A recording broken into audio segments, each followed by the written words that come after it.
Hi, this is Ashley. I am in Theater Appreciation 101 002, and I just went and saw Guys and Dolls. I absolutely loved the performance. It was really well put together, especially considering that 1/3 of the cast was completely new. It was their first Liberty debut, which was amazing. It had a 1950s set theme, and it kind of had this 1950s feel just by the newspaper stand and the costumes that they wore and the way they kind of spoke. They spoke very eloquently, obviously with some kind of vulgar type language, not like actual words, but just the way that they spoke, but also in a very 50s way that was very older. The stage was a proscenium style stage, with the backdrop continued to change throughout the course of the play.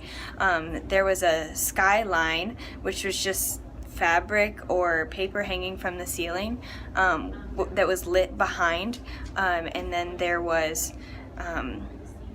windows kind of behind, and then they used gobos to create a nighttime effect. The entire lighting of the play was very night-esque. They used very dark colors like dark blues and greens to represent at night. All the scenes probably took place after around 9 o'clock.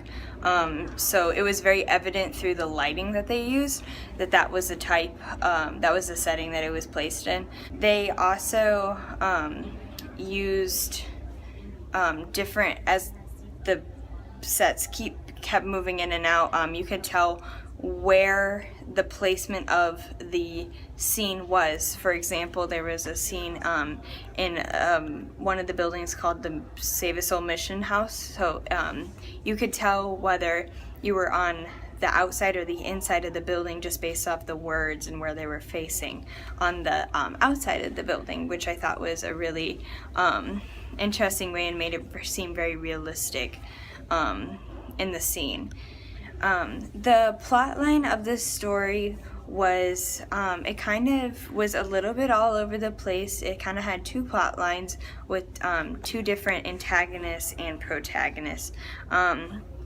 The character that we were introduced to in the beginning was Nathan Detroit, who was a gambler and he ran a crapshoot. And Nathan was engaged to a woman named Adelaide, who was part of the Hot Box performance team, and so that was a big part of the set and the scene. And she was a big part of that, and they had been engaged for 14 years, and so he went back and forth throughout the scenes of trying to get to that place where they needed to get married. And then there was also a man named Sky Masterson who came into the scene as another crapshooter gambler, and he was bet to take Sergeant Sarah Brown from the Save a Soul mission to Havana, Cuba, which that wasn't expected to happen, and then he ended up getting her to go, and then they fell in love. So a lot of the scene went along with just kind of figuring out their place and the labels that they had placed on them, and kind of breaking those molds that they had originally conformed to for what they explained as like their whole lives. I think I relate with that a lot because I feel labeled sometimes. I feel that sometimes I'm perceived as a certain way to people, but really in my heart I know that I can be a different person, and I'm not always the molded, the label that I'm placed as. So I definitely related with that, and in that sense.